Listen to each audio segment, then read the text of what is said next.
اس لیے کہ میں نے اتنے بوڑھے نہیں ہیں ویسے. میں صحافت میں بھی میں فل ٹائم جرنلسٹ تھا. میں بینکر تھا UBL کے اندر. سر میں بھی ابھی 2 مہینے پہلے تک میں UBL میں تھا. UBL میں. اچھا ابھی میں جی UBL میں. کس سن میں گئی تھی آپ؟ میں نے UBL سٹارٹ کیا تھا 2011 میں اور اب ادھر ڈالاس آنے سے تھوڑا پہلے تک. میں آپ کے سے پہلے آ گیا تھا. مجھے معلوم ہو گیا تھا آپ آنے والے. میں 99 میں چھوڑ کر آیا تھا. اچھا پری پرائیویٹائزیشن میں اسی میں ہوا تھا. اسی وقت گولڈن شیکر. اچھا ماشاء اللہ. اسی لیے ادھر آ گئے. میں اسی میں رہا. ایکچولی میں اسی میں رہا. مطلب گولڈن شیکر نہیں ہوتا. میں UBL میں رہتا تو میں اچھا وہاں پر بینک تو بس ایسے ہی جاتے تھے ہم لوگ. تو میں AVP تھا جب میں وہاں سے آیا پر.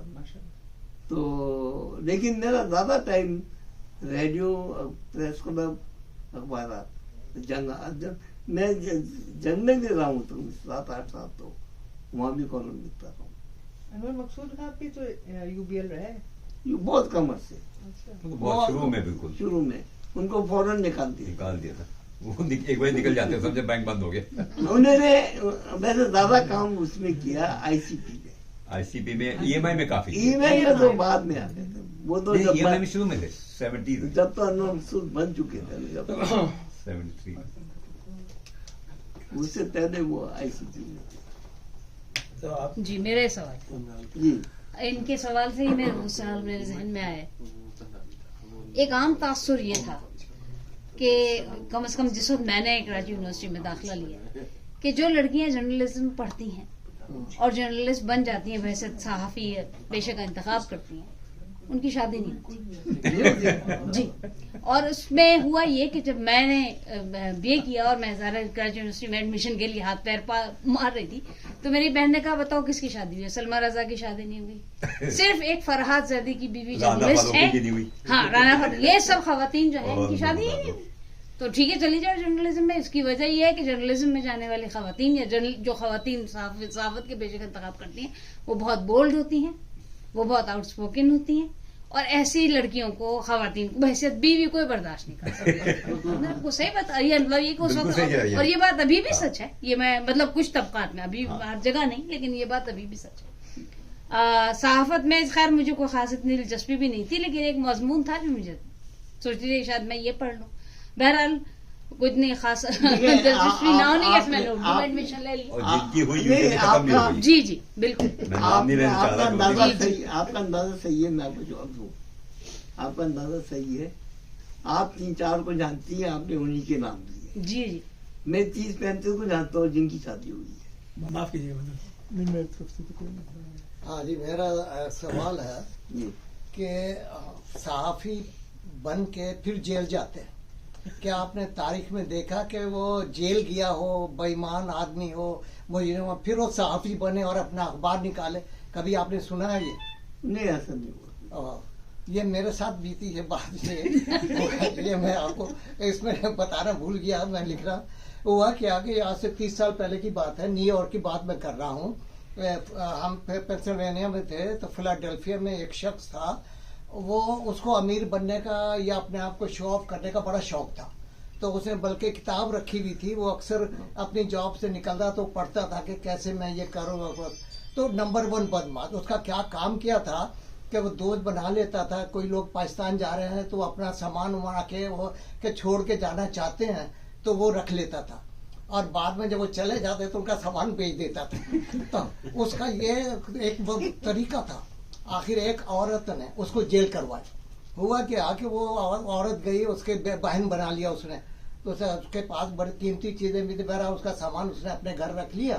اور جب بعد میں وہ بیچ رہا تھا سامان تو کسی محلے دار نے اس کو جاننے والا تھا. اس نے بھی اس کو کال کیا لڑکی کو کہ تمہارا سامان تو یہ بیچ رہا ہے. تو وہ جناب بھاگی بھی آئی. پھر وکیل کے پاس گئی تو وکیل جو تھا اس کے پاس اس کے کیس اتنے آ گئے کہ یار اس کو میں اب جیل کرنا ہی کرنا. تو وہ جیل گیا.